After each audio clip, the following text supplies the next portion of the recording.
Alright, hello there, this is Mary, Rodeo of Knoxville, Babywearers International, and I'm going to show you a couple quick things with a pouch sling, just kind of basic use of the pouch sling.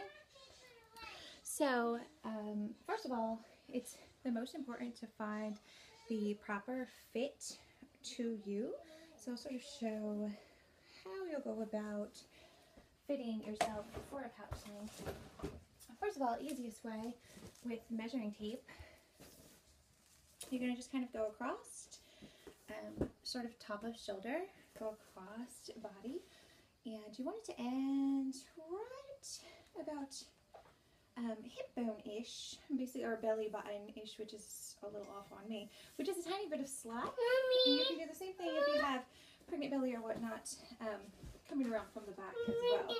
So whatever that measurement is, you need to have approximately 1 to 2 inches within that approximation. So if you have, hold on just a minute. If you have the pouch sling that has the padding is always going to go on the inside closest to your body.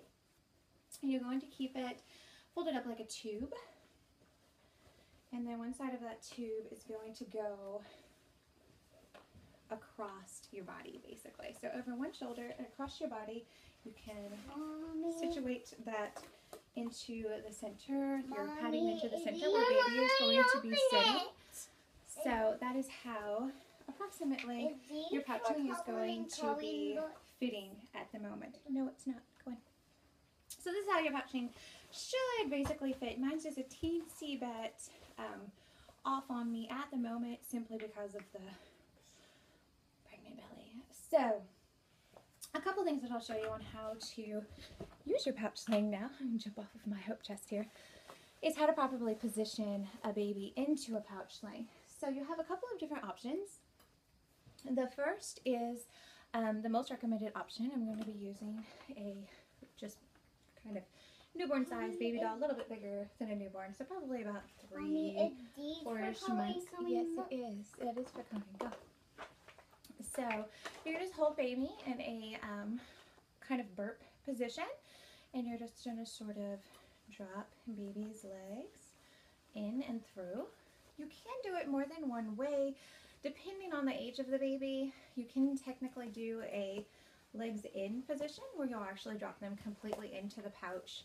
And what you'll want is for them to not be sitting sort of cross-legged on top of their legs, but you still want them in that natural sort of in positioning where their legs are still kind of coming out and down. So even if you keep them inside of the pouch sling, you'll still want their legs to be in that same position. So up, burp position, and then we're going to just sort of drop them into the pouch and pull their little legs out through the bottom right here. And if you have a very new baby, you're going to want to make sure that this top rail goes up over the nape of their neck. And then you're going to want to take a lot of this fabric down from the bottom. You can see how much I'm sort of pulling out and just popping it up and under the baby. So they have a lot of material kind of going underneath to keep that seat nice and secure. Now, with a pouch sling, you often have a lot of sort of excess slack up in this top shoulder. So the way that you adjust it is by taking this top rail and just doing a flip and pulling it down over your shoulder. So this would be a proper tummy to tummy positioning with a smaller baby, and just making sure once again that the nape of the neck is fully supported. So that is one way that you can do a pouch sling with a new baby.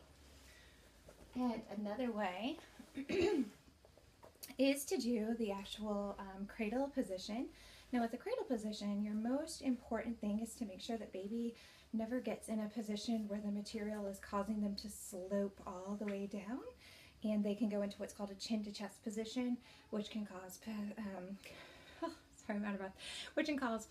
positional asphyxiation. So the most important thing to do when you're doing a cradle carry in a pouch sling, first of all, make sure, of course, that it's very adjusted and very fit to you. You're going to make sure you have your tube in a nice little tubed position.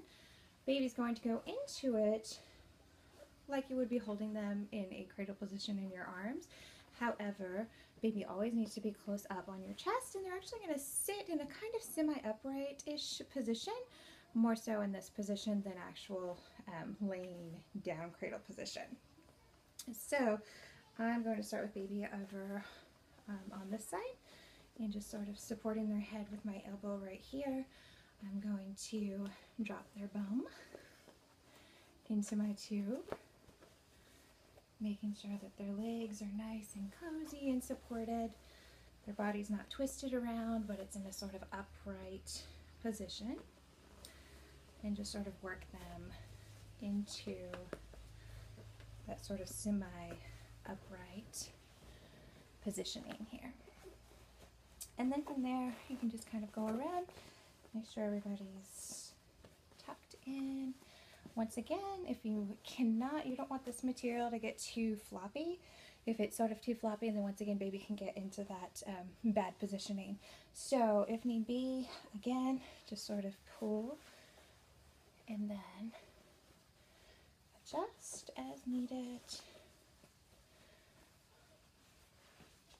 And then baby is in semi-upright, but still that sort of cradle positioning in the pouch sling. So the last type of position that's really good, well actually there's two more I'll show you, but the last one that's kind of good for a smaller baby, but not a newborn, one that's a little bit more interested in looking out at the world, so has good head control, but usually isn't quite able to sit unsupported yet, but has fairly decent head control, is the Buddha position. So you can take your baby and just kind of crisscross applesauce their legs a little bit and keep your pouch in a tube position, and then you're just going to sort of drop them into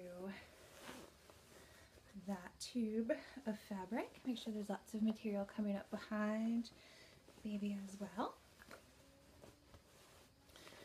And then secure down your shoulder. So that way you have baby who can view the world a little bit more. You don't want to do this all the time. Usually there's some concern about overstimulation and that the baby's spine is put not in the proper positioning for baby's spine is sort of a curved back spine position. So when baby's sitting up against you, they're immediately sort of in that position. But in this position, they're in what's called more of a hollow spine position, to where their back is not supported in that proper positioning. So you don't want to do it all the time, but it's a good tool to have in your toolkit from time to time. And the last position that's great for a pouch sling is for older babies who can sit unassisted. And in that position, you're just going to do a hip carry. So once baby gets to about 6 months old, you can just take baby up onto your shoulder and drop their legs down through. Pull this up over their back as you sort of go through the process here. Get that seat tucked in and down. Pull lots of material up under baby's bottom. Get them in that good knee-to-knee position with the sling underneath them. Usually by this point, if they're sitting unsupported, they'll want their arms out so they can look around a little bit more and reach around a little bit more. And then just pull your sling down to adjust. And you have baby in a pouch in a nice, secure hip carry position. So those are the basics of a pouch sling.